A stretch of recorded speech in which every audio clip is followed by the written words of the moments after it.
Hi, and welcome to another episode of Money Talk.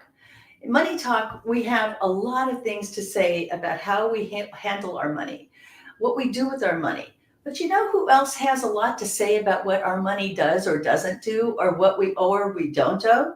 You guessed it, it's the IRS.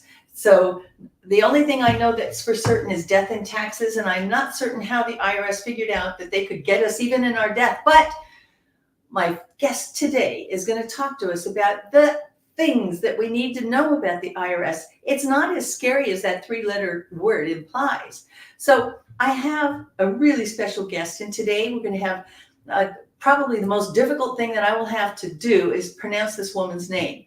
But stay with me, and we'll be right back. Linda gave me the courage, the confidence to move forward. And after I was finished with Linda K's training, I was at the next level. It's Linda K. When you trust that piece of you that says, I got something to give, I have something to say, you know you've got something to do. Get on your feet, shake your hands in the air. Welcome to the stage, Linda K.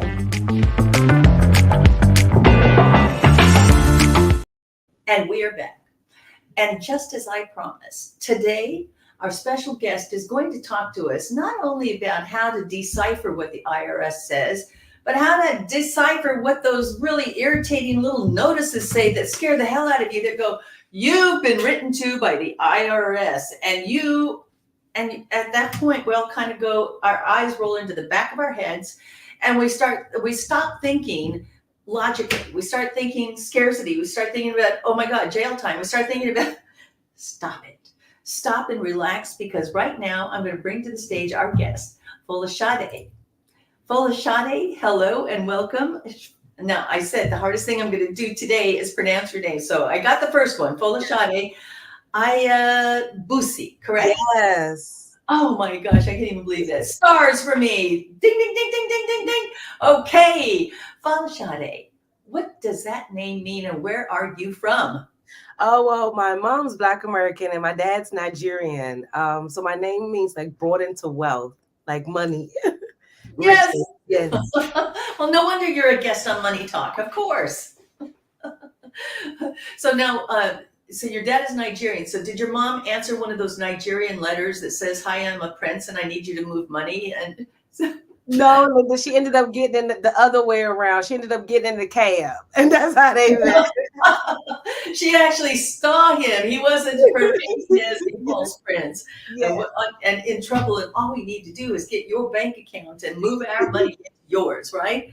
We've heard them. We hear about those scams all the time. Tell me something really promising in these scams. Tell me that the IRS now allows that as a tax deduction, as a business expense. So when we get defrauded with that money. Actually, yes. What? Yes. If you were to get scammed, and see, I had did some content about maybe 8 months ago about casualty losses and casualty thefts and thefts regarding businesses and individuals. So if you are an individual that ended up being scammed in your business and your personal life, depending on the circumstances, on whether or not you were reimbursed by the insurance provider and things like that, and whether or not the scam was considered a scam by the government or the police, or FBI. Right. Yes. Oh my gosh! I'm telling you what, Folasade, I'm going to send you somebody that had this happen to them, and we all hear about these things now. I don't know about anything more scarier than a scam or getting a letter from the IRS than a scam, because I was even caught in the middle of something like this, and it sounded so official. It sounded so real. And I'm not a pushover. Let me just tell you that right now. There is nothing about my personality that says I am a pushover, but yet I was in a state of panic. I was ready to send $15,000 for something I never did. And all of a sudden, I'm hearing more and more and more stories. And my particular client was scammed out of $40,000. They don't call up anybody. They're so humiliated. It's such a shameful experience. And I think that the only other shameful experience that we can have is if we're dragged into an audit. Yep. And we're told, you held out on us. You owe us money. Okay, shakedown. at the highest level is at the government level, right? From the IRS. How the hell does something like that happen? Well, an audit can happen from several situations, Linda. You can probably misrepresent it or misreported your income, Not understated. that I never would. Wink, Yes, wink. understated your income, or claimed a credit that you normally don't take. So, like for example, some people have sold a home and never reported it. So, guess what? The IRS is not going to send you a notice. Oh, no, no money. That is not going to happen. IRS says part of your retirement fund belongs to me. Yes. And then also, depending on how you file your tax returns, a lot of people, especially business owners, Linda, they're actually claiming 000. So they'll say, "Oh, I paid my contractors 4,500. Oh, my PayPal expenses was 3,000. Oh, my cost of goods sold was 4,000." Just flat numbers that can trigger an audit. 4,000, 3,000, 2,000, as opposed to 2918.17 Yes. cents. Is that what we're saying? How smooth that is? Because who sits and says, "Oh yeah, I rounded up all of my expenses"? Nobody does. We want to take every deduction we possibly can, don't we? Yes, you should. Most people don't realize that those roundups, you more than likely understated your expense because you just did it, you guesstimated. That's Right. word. So that's one of the main reasons. And then also, let's say if you withdrew money from your retirement account and misclassified it and said it wasn't taxable, or said it qualified for a certain exemption, that may trigger an audit. Let's say, for example, this is your first year having a business and your business having a loss, that can trigger an audit. Well, what business doesn't have a loss unless you already had your business going to begin with in your first year, right? Thank you. So yeah, I'm hearing you. I'm loving that. I'm loving that story. So let's take a few steps back and let's talk about some of these things. Some of them are age related, some of them are business related. So let's talk about when you can withdraw money from, say, an IRA account, a self-directed IRA or a Roth. In a Roth or an IRA, Roth is after tax money already, so you're not paying taxes on that money when you withdraw, correct? Exactly. Then you still have to meet two requirements. Well, one or the other requirement. So a lot of people get a little creative when they're getting close to their retirement age. They may have had like a 401k of some sort at their job, and then they want to roll that over into a Roth IRA, which is great because you end up saving a lot on taxes and things like that. But you also have to pass the 5-year mark, meaning you have had to have that. The what mark? Give that to me. 5-year mark. The 5-year mark. What is that? Yeah, so the 5-year mark basically says that the year that you rolled over the IRA, the 401k into the IRA, that constitutes year one. You have to wait 5 years in totality before you can withdraw money without paying taxes on it or having the early withdrawal penalty. Uh-oh. Yeah, Yes. you don't want that. Unless you're a certain age when you start putting your in, right? Yes, unless you are 59 and a half. So you were thinking about leaving that miserable company anyway, right? So you go, I want to move that into my Roth IRA. I'm 59 years old. I don't have to wait no stinking 5 years. I'm going to wait 6 months, right? Yes, that works. That works. Yes. Now, if you've had money in there, when do you have to finally start taking it out? Well, they keep playing with the required the age for distribution. So I think it's now age is just a number, Folasade. Yes, I think it's now 73. Last year was 72. Yeah, I think it's 72. Holy moly. I know it's for sure 72, but if I'm not mistaken from what I read, I think it went up for 2024 to 73. Okay. And why is that? Why do you think that IRS is playing with our numbers, our age? Well, they're playing with it because it's aligned with Social Security. The individuals that are contributing to their Roths, contributing to their 401ks, they also contributed to their Social Security. So what they're trying to do is extend the time in which they have to start paying for Social Security. So now they're making and also pushing back the required minimum distribution age so they can align that with Social Security, because the more money that you have coming to you when you're collecting Social Security, the less Social Security you will end up receiving. Oh, okay. So they just moved the line back so you can start collecting, but we don't have to start paying you. At least not amount that we thought we would. Well, they will end up paying you less because you also have that other income that's coming in from your retirement accounts. Oh, nice. Oh, if it wasn't difficult to try to figure this out. All right, so let's talk about selling something. So let's sell an asset. Yes. And you're in New York, are you not? No, I'm in Maryland. Maryland, that's right. I'm in California, where we just give a blank check to the Franchise Tax Board and to the IRS and go, so you fill in the blank, right? Yes. We have so many taxes. So, but there's this one little piece of the code in the IRS code that makes it a little bit more palatable to sell an asset like our home if we did something. And the thing that's coming to mind right now, Folasade, is the notion of a 1031 exchange. So Yes. let's talk about that for a second. Okay. Well, first of all, before we even go into a 1031 exchange, we actually need to understand exactly what it is. Okay. 1031 exchange allow you and I or investors to sell a home, okay? And instead of actually paying taxes on that money that you end up receiving at the sale of your home, you end up now having an intermediary come in. They will hold the funds and tell you, well, not hold the funds, but contractually oblige you to hold They become the third-party escrow company, so you have arm's length from that money. So that money's not coming into your account, so you have to pay boot on it, right? Exactly. So, so what they'll end up doing is coming in and then basically giving you 45 days to end up finding a property that is similar. Ladies and gentlemen of the jury, we Yes. now gun to our head and pull the trigger. You have 45 days to Yes. live. And yes, if you're unable to No, find it's so stressful. I have represented so many clients in a 1031 exchange. It makes my head spin and hurt. But it is the one tool that's available to us, whether we're an investor or we're a homeowner. Yes. Now, as a homeowner, just so we can make this distinction, it isn't available to any homeowner. It's only available to homeowners that did something. It's only available to homeowners that have made an income on that property. Yeah, I was about to say it's not your primary, or it's not your primary residence as well. I see. So if it wasn't your primary residence, let's think about this for a second, because this is a tax planning idea. I told you we're going to talk about more than money. We're going to tell you how to keep more of it. That's it.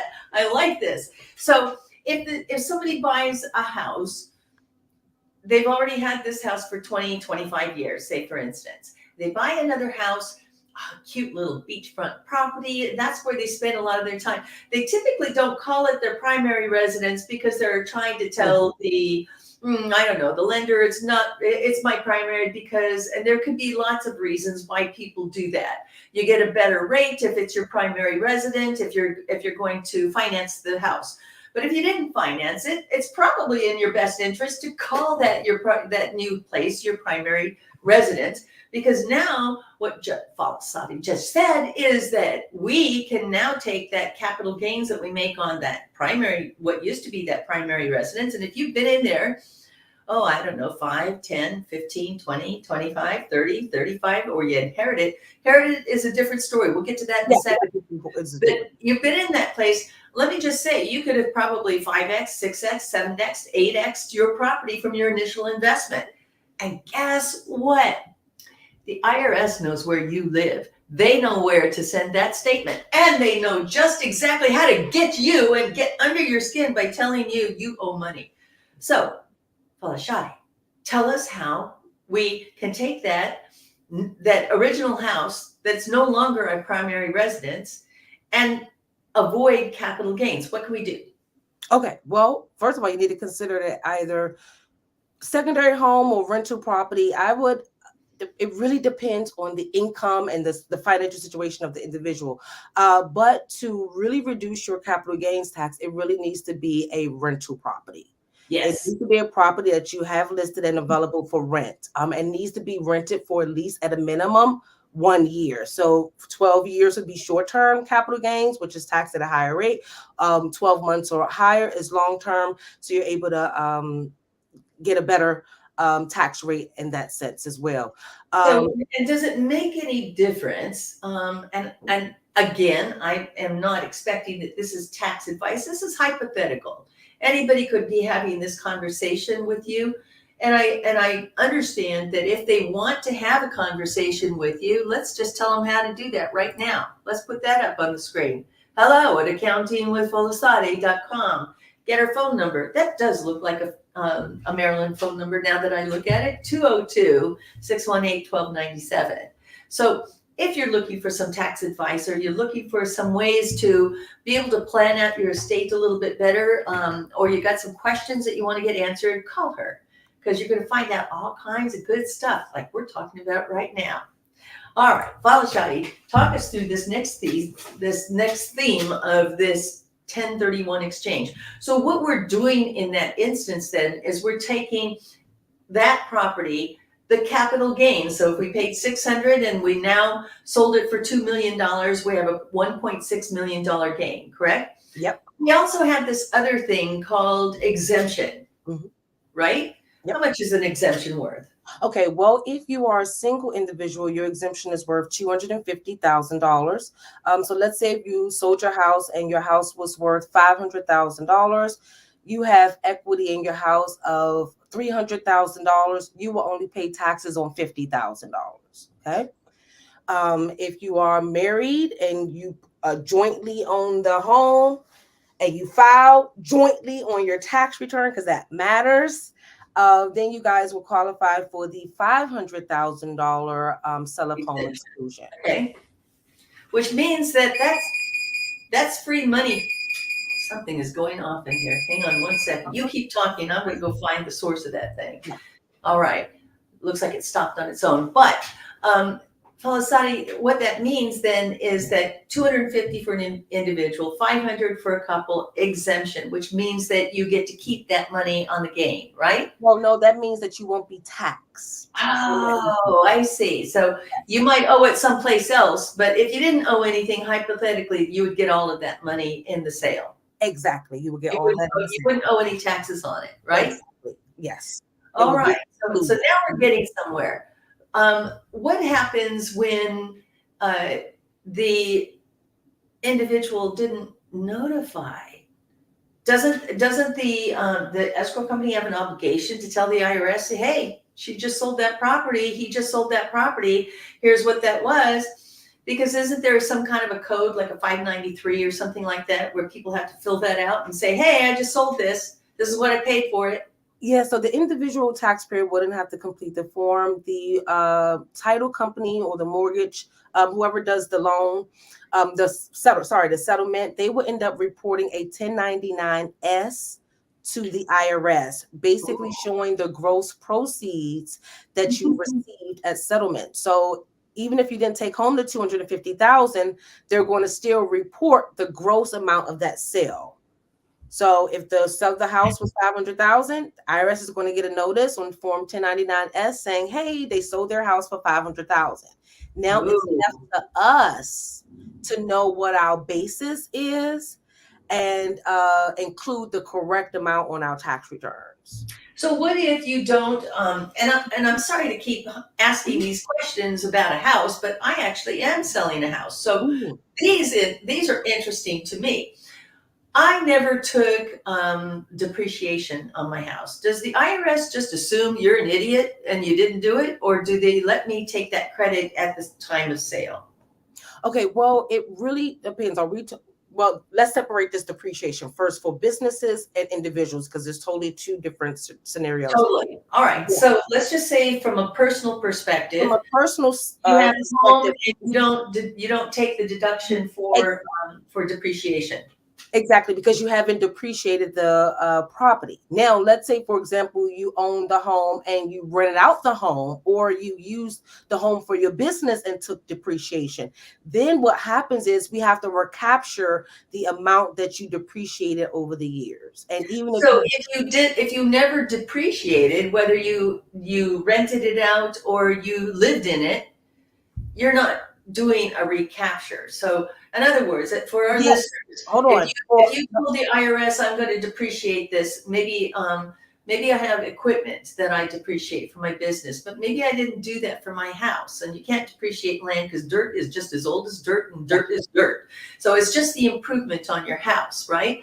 So when you're taking that depreciation, let's just say it was $1,000 a year, and you have a lifetime, maybe 39 years to depreciate fully, or if you took different accounting practices with accelerated depreciation, we don't care how you did it, you did a depreciation. You're saying that at the end of its life, when we get ready to sell it, I have to pay that back? You have to pay tax. Yes, that will be considered income. This Yes. just seems wrong, doesn't it? Yeah, it is wrong. So basically, a lot of individuals don't tell us this, that depreciation is deferred asset. It allows us to delay the tax. It doesn't go away. So what happens is when we depreciate the property, it reduces your taxable income. So you end up paying less taxes. I see. Year. So by the end of the lifespan of your property, when you go to sell it, you've accumulated that depreciation and you've gotten a tax benefit. It wasn't included in your taxable income. So once you sell it, especially if it's a property that was used for business purposes, you have to recapture that depreciation. And what's even messed up, Linda, is that even if you didn't take the depreciation those years, you still have to recapture it. Tax law states that you have to take allowed or allowable depreciation. You have to recapture it. So whether I did it or I didn't do it, I gotta pay it back. Exactly. That blows me. Now, is there some benefit because I'm now in a lower tax bracket, or it doesn't make any difference? Is capital gains just capital gains? Well, it is a benefit throughout the years, especially if you were considered a mom and pop, where your income, your collective income in your household was $125,000 or less. You were able to take the tax write-offs up to $25,000 for your rental properties and things like that. But if you exceeded that income limit, all you did was accumulate those losses. But the beautiful part about it is, if your taxes are properly done correctly, you are able to offset those accumulated losses throughout the year from the sale of the home. Okay. All right. Let's move on to something else, because now I'm really totally depressed. I've got to hire an accountant before I do this. What kind of problems do you solve, Folasade? When people come to you, you sound very, very knowledgeable about the IRS code. And I got to tell you, that's impressive all into itself, because that thing's over 1 million pages long, right? Yes. So, and any part that we don't like, we just go, oh, let's just insert another set of instructions in there. And so we can reference it and keep cross-referencing so that people will finally fall asleep while they're trying to cross-reference each and every piece of the IRS code, right? It's confusing. It's designed to be confusing. How do you make sense out of this? Well, you have to stay constantly learning. I'm going to be honest with you. I ended up almost burning out with this COVID. All of this COVID stuff, it was just so many laws, things thrown at you. So basically, you just have to stay on top of your expertise, your reading, and just constantly mastering taxes, especially with all of the massive changes that we're falling under every year. And then also I provide my clients with a peace of mind. Being an IRS enrolled agent, I've represented clients all over the country. I've done OICs, I've done abatements, I've reduced clients' taxes of the millions of dollars. So when people tend to come work with me, I give them that peace of mind. And then also I end up giving them kind of like the best bang for their buck, in the sense of, I not only just prepare the taxes, but I line that up in conjunction with helping them, and I hate to say this word, build generational wealth, because what I'm finding is, especially in my community, Linda, a lot of them are not having retirement accounts. So the first step is, hey, I don't see one. Your job have one. I need you on one by the time you come back next year to get your taxes done. Once they're able to do that, Linda, then I'm like, okay, well, they can be a little disciplined in doing that. Okay, then the next step, do your child have a 529 plan?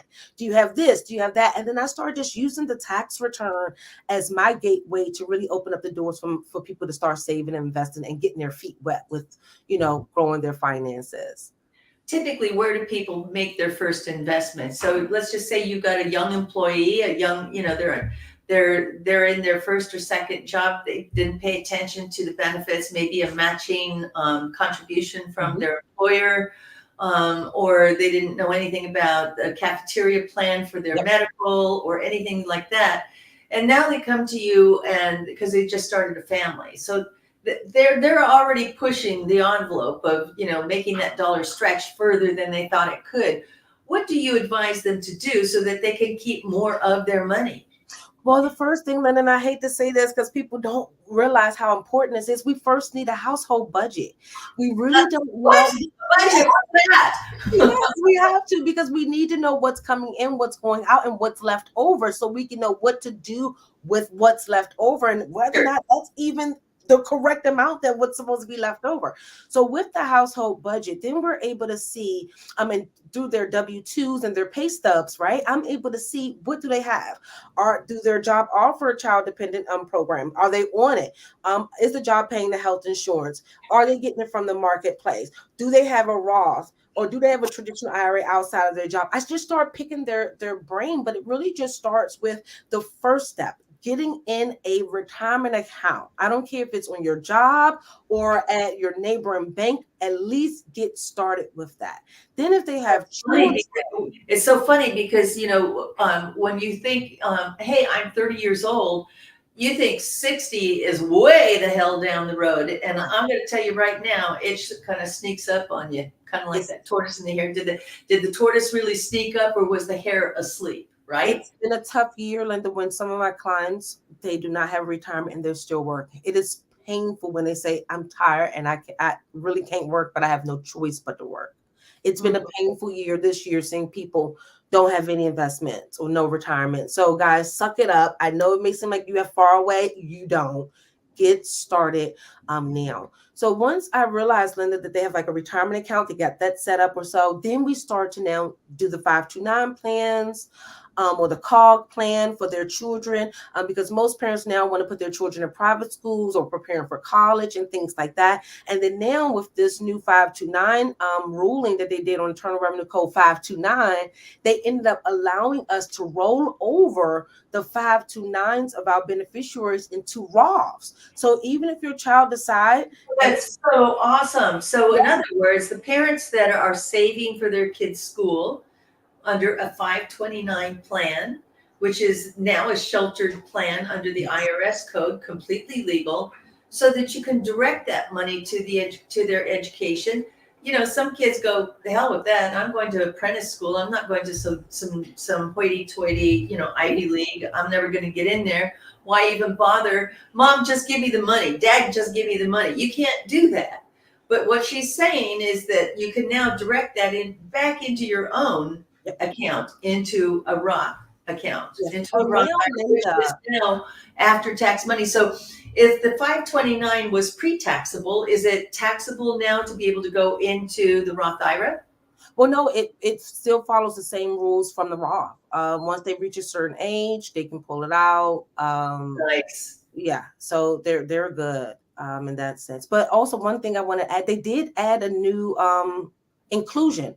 They are allowing you guys to go to trade school using your 529 plan now. Did you hear that? The kids don't want to go to college. Send them to school. Exactly. Make them learn a skill so they can go feed themselves. That's right. So they can go to trade school now. That's awesome, because I know a lot of kids that just don't want to. They're not motivated to go into school. And I don't know if you have college-bound kids, but the last time I paid part of the tuition, I almost passed out. When I went to school, which was back when the dinosaurs ruled the earth, I went to San Diego State, and at that time, carrying 16 units was only $200 a semester. It's $200,000 to get out of school now for a 4-year education. That is just insane. I don't know how parents and even kids are saddling themselves up with these kinds of student loans and the other things that are not even forgivable. So get that 529 underway and send them off to trade school if they don't want to go to college. Yep. It's the best thing you could do for your children, honestly, besides giving them financial education, helping them understand how to make a budget, helping them understand what a balance sheet looks like, what it looks like to do a P&L. A P&L, they're like, what? A what? A profit and loss. And even if they do something just really as simple as just putting it into a spreadsheet and learning how to account for what they spent in a given month, they'll be far, far more ahead of the game than somebody coming out of school going, I don't even know how to balance a check. I don't even know how to open a checking account. Okay. How can you let your kids do that? You cannot. I'm going to rail on this one because that is so important to me. My child had a checking account, a savings account, and she understood that there were 3 parts to a dollar when she had her first job at 12 years old. From paying herself to paying tzedakah or having charity to being able to take what's left and spend on what she wants. Because if she wanted something, she had to earn it, to find it. I love that. So financial independence starts with education. Yes, it does. So what kinds of things make you laugh when you get a phone call from a client? Because I used to be a systems engineer. Okay. And again, back when the dinosaurs ruled the earth, they would call and go, this doesn't work. And this is when we had floppy disks, not USB drives and the things that we have today. And I would say, well, why doesn't it work? When they'd stick it into the machine and well, I just put it into the typewriter, typed across it and labeled it. And I'm like, I'd put it on the phone and go, oh boy, we've got another. And I would laugh at it because, some of the mistakes that people make are so laughable, right? They're so basic. You tell them, don't do this. What's the first thing they do? They go and do it, right? Yep. So what makes you laugh when you get a client and a new client that says, oh my God, Folasade, help me, Jesus. Okay, so what makes me laugh then is when they call and say, oh, Folasade, I want you to do my taxes. I have a business, but I didn't keep up with any of my paperwork for my business. I don't know what my expenses are. And I don't feel like going back and calculating them. And so then you tell them, come in, make an appointment because I do have a crystal ball that we have to right? I mean, what do you say to them? How are you supposed to advise them if they can't take care of themselves? How can you take care of them? Exactly. And that's where the challenge come from, is because they don't even realize that they've put money out that could have gotten a benefit for. So I have to thoroughly explain. What does that mean? So basically, for every dollar that you guys invest into your business, the IRS will reduce your taxable income dollar for dollar. So if your business made $1,000 and you invested, because like we said, most businesses that start up just are operating at loss, you invested $1,500, but you only made $1,000. That means your business have a $500 loss. That $500 reduces your W-2 income. Let's say if you have entrance income, it reduces that dollar for dollar. So let's say if your W-2 was $100,000, then now you will only be paying taxes on $99,500 rather than the whole $100,000. Only, Folasade, get me more money. I want more money. Come on now. Yes. So they're literally so I have to explain that. Well, your refund will possibly be about $3,000 if you were to go back and calculate, or you will probably owe less than $2,000 if you go back. I have to convince them that it's beneficial for them to accumulate. Go back and look at the pain they left behind in the shoebox. Yes. And then I said, also, you don't want us to guess on anything, because if you were to get audited, then you have to spend more money backing up an audit. And then if the IRS agent just basically says that you're not equipped to run a business, they can prevent you from operating a business in the future. So, Folasade, you are an IRS approved agent. Tell me what that is. Yeah, so I'm an IRS enrolled agent. So we're enrolled agent. Okay, so that means that you can do stuff that the IRS will look at and go, her stuff's better than your stuff, right? Yes. Okay, excellent. And they treat us a little bit better as far as I'm concerned. Like when we call, they work with us because we're directly licensed through them. We had to take a 3-part examination to pass to become an enrolled agent. Okay, that's good. Does that also mean, because it's IRS, it's government, you can go through any state, or are you restricted to one state? Yes, all over we can represent in every state, every 51 states, and then any country as well. So if you're in Pakistan and you're having issues with IRS, I can represent you. So if you're out of country, you're a U.S. citizen, and you're out of country, you're in country someplace else, and the IRS sends you that nasty little form that says, oh, hello, Linda Kay, would you please come see us? We have missed you so much. Don't panic. Call Folasade. Yes. Call her. I'm going to put her number up again so you can see it. Because she will help you, and she will help you make sense and help you stop sniveling or crying in your beer. Because that means if you can't ignore the IRS. No. Okay, it's just not going to happen. All right, so let's talk the difference between an employee of a corporation getting a W-2 Mhm. and a self-employed or self-directed 1099 entrepreneur, right? Yes. So our expenses are a little different and they're a little bit more allowable. I think less so if you're a W-2, unless you have a little cottage industry, like a little, I don't know, an internet business, or you coach people on the side, or you do some, teach piano, or underwater basket weaving, whatever that. If you're pulling some coin in, please do yourself a favor and show the IRS, show your state that you're not only making a little bit of money at it, but you have some expenses against it as well. Why are people so reluctant to be able to tell the truth? Because they didn't do the work throughout the year, Linda. That's why. It's not that they don't want to tell the truth. It's the They're fact not that trying to be dishonest then. Yeah, They're trying to get out of being accountable, which is your thing. Exactly. And they're trying to get out of doing their accounting. It's 9 out of 10 clients refuse to do the basic accounting. They don't have a budget. They don't know how much their mortgage was, the rent was, what they paid throughout the year. They have no idea of what's going on with their finances. Literally. No wonder their favorite song is "There's too much month at the end of the money," right? Yes. And so that's kind of They're where out of money. They're trying to figure out how the hell am I going to make this work when they don't even know how much do they need. And then, you know what was the bad part about it, Linda? Those same habits roll right into when they start those businesses. So what happens is when they have those businesses, now that's bad. yeah, This and is with really that 1099, yes, the IRS trusts you to pay your taxes after the fact, but the IRS is also trusting you to claim the correct amount of your expenses. And people don't realize, Linda, that's a problem, don't you think? Yeah, it is. It's a problem because here's the thing. As an entrepreneur, and I've had my own business for 20 something years, right? And maybe even longer than that. But at least 24 years, at least this century, right? I have been out on my own. And I have worked and consulted with other companies that have paid me, and they always they always send me a 1099. That 1099 that you receive has already been reported to the IRS, so it's in your best interest, my friends, to go tell the IRS, yeah, as a matter of fact, I did, but I didn't. I made all this money, but I didn't keep any of it. Look at all my expenses against this, right? But it goes even further than just the IRS. If you guys do not claim the income, especially depending on your income throughout the years, right? You're ended up messing up yourself when it comes to retirement. I ended up attending a conference in New Jersey a few years back. And a lot of the hairstylists, they're independent contractors. Right. A lot of them admittedly said they never claimed the full income because their tax person or whatever told them, oh, you'll owe taxes. Yeah. Guess what?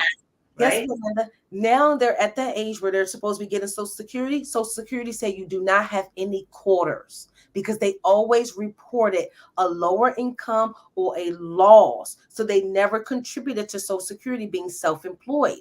And so I know right now we're on edge in terms of who's receiving Social Security or will we be able to receive it. But if you guys were in the baby boomer age range, you're supposed to have already accumulated quarters. But a lot of the self-employed 1099ers did not, Linda, because they wasn't reporting the correct income. So they were never taxed for self-employment tax to pay their Social Security throughout the years. So I hired a housekeeper years ago and nanny, and she was with us. And the most important thing to her, even coming in from a developing country, was pay my Social Security. Yes. Why? Because that meant everything to her today when she's retired. She's now a U.S. citizen, but she's also retired and she's collecting Social Security. How many quarters do we need to contribute to our Social Security in order to be able to draw on it? I'm not even sure. And because I don't specialize in just older, look at the benefits. But I was just on the site. I don't know if it's 20. I can't remember. And some people will actually know it. And if you do, throw it into the chat or respond if y'all are sitting out there, just taking in this good information. But it's in our best interest. Now, where it hurts you, 40, Linda. It's It is. 40. I was going to say it was 32, but of course it was probably 32 when I was able to start collecting a little years ago, and so I could say that probably it probably increased, and the more time has occurred, more likely that minimum has gone up over the years. Because I think back in the day it was 32, so it's 40 quarters, which is what, 10 years? Yeah. 40 quarters, 4 quarters a year, 10 years. Right? You got to be employed 10 years reporting. All right. That's a simple thing. If you're self-employed, pay it pay it ahead. Now, where it hurts you as an entrepreneur, and let's talk about that for just a second, is you make all this money and you report that you made all this money, but you tell the IRS, I didn't keep any of it because I spent it all on developing my business. Where it hurts us is when we need to go get a loan. Yes. Oh, let me just tell you, I didn't even think I could qualify for a loan because I'm in this, I might have told the IRS I made all this and didn't make all that or keep all that. But where it hurts is when you really need to use your income and leverage your sophistication as an entrepreneur and experience and expertise by being able to qualify for a loan. Yes, but not only loans, Linda, apartments too. Let's say if you needed a rent or office space. Of course, I didn't even think of that. Oh my goodness. Yeah. This is they don't any ideas, any thoughts on that? Because I could tell you how painful that is. Let me just express that for a moment. I bought a condo last year. I didn't think I could qualify for one because I don't have a consistent income. I've been traditionally commercial real estate. And yes, I have a number that comes in annually, but I don't have a monthly number that comes in. And so when a lender is looking at you, they're looking at your capability of being able to repay a loan. What is the probability of you being able to pay this loan back? And so they look at your income and your expenses. What is that? Income minus expense? That sure sounds like a budget to me. Yes, it sure sounds like it sure has the earmarks of a P&L to me. So yes, your balance sheet, your P&L, your budget. All of a sudden, I'm like, well, would you take my word for it, or would you look at every one of my bank statements? Oh yeah, they're looking at every one of your bank statements. They're looking at everything. And you get to be scrutinized in a way that you didn't think was even possible. And not only that, at the end of the day, you get to pay more for the money that you're borrowing, even though I probably am far more reliable and a lower risk than somebody that could get fired from their job only because they have a monthly income and I don't. So it is really in your best interest. What advice can you give to our entrepreneurs before we wrap this up? Yeah, so in situations like this is why it's always best that you guys tax plan and work with your own accountant. Like getting advice from me and Linda and stuff on social is great, but you have to contact us after the fact. Here's why. Depending on your situation, the amount of revenue, your goals, your business structure, things like that. Let's say if you told them you wanted to buy a house and your LLC is making $100,000.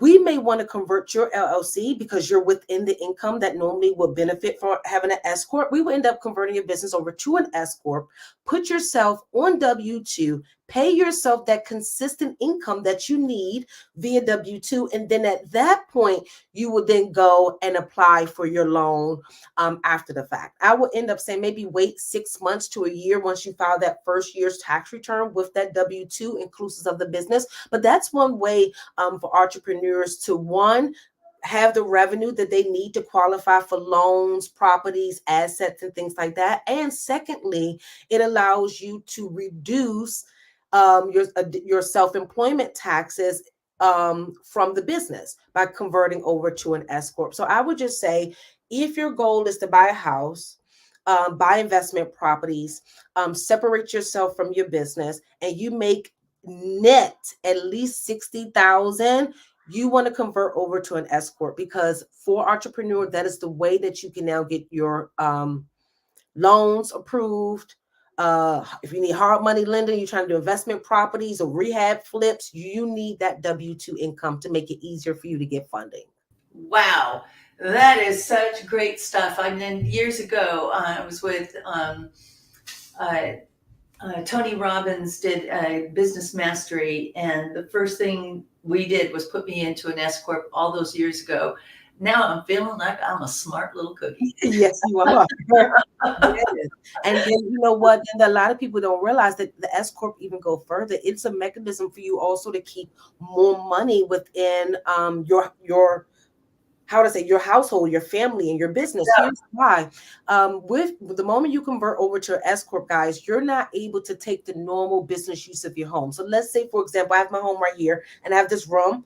Because I'm an S corp, I cannot just easily deduct this space. However, there's a beautiful thing called an accountable plan that will allow you as the shareholder and employee to take a portion of your home expenses, your mileage, your cell phone, your travel, your meals, and everything by having an accountable plan that you get reimbursed consistently. And guess what?